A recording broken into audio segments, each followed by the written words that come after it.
I'm not going to what listening at you now. Go, but man, Jenna. Is it being here? What young way go carry rabbit? Here got Yajamo, here got your way go social media. Here got your way go. You may know we have the Kaya, and no we have a money Zegbe, or my Megbe. Or we never know. Ever we walk by of Yabo, no. We no respect Okbia, we don't respect Okho. Or Kiatuama, or Digwe, or my not doing to respect her, or my Niente to respect her. Kebegwe is Yegbe. President of Unity Fathers. One former, Toloma, Ya Obama, or my, he may be a bomb area there, or Monayaki, or Giolo Semose Bose. He only had nine, he may know we had nine. But I guess so. Oh, Eltino. What you go ahead? And I bet again. No, when I was still having no.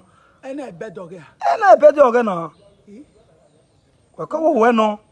Ijadi ke wo me no ni mini wa de na bio ya me to bi me no gwan me ne mama no kasa do me de na bi me I me de na bia me omo na mia me gbe omo no ene gbe e me soro ira bi ja kwa bi ne wata me de na bio e owa agwe ogi me yeri o eri me bi me ni gbe me ni iya me de na bia era me bi me de na bia we agwe na tai we ane we baba ije de na bi wa iya ya akugbo en yakugbo ni amu edena biya kana o yan yakugbo na amu obonopa mere ba edenu wa mu gbo arun wa mena edena bi wa e kira yan me edena biya odo ya so me gbe be fancy me no ma be fancy me no ma ba gbon we follow asi me afefe yan se me edena biya me ni anama wa ma ba gun wala wo be fancy me wa gun me share video na no wa ta ma me omo no keke ni ya report yan ma era me je me no kekeni ya report yama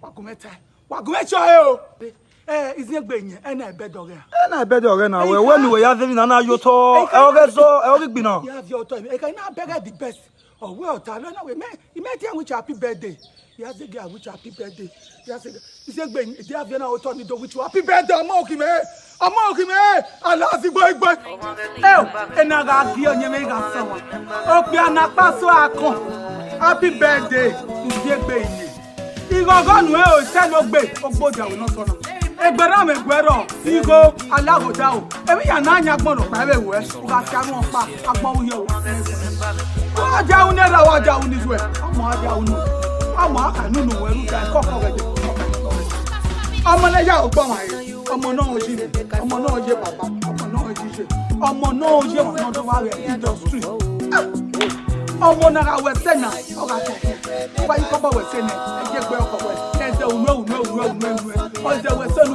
we unu ya gu na omo nu ma we se na ye o wa we se nu bia omo o se ti ki o da o bo bia o ya ni happy birthday you ko we na je o pe fi we ko afena nu ma san we wo je to sa wo je ki yo bo se lo wo ti ti kwa ye nu ma se si we no ma se we si o po happy birthday omo na pero wa e do ya we ka yo wa na ya ye no ge otuwe the Unity Father here when you are cool you ga go you ga yo uja ata so me ami yera ya mi o se mi na mo ya ke o fi ya we happy birthday o lo se mo se me le na yo be nu ye na agbe nu gbe na ude we have the day happy birthday ni mo wa ka se to yo se ya be ka se ta yo mama mi go ti me poda ko mo ki ye ye ka ta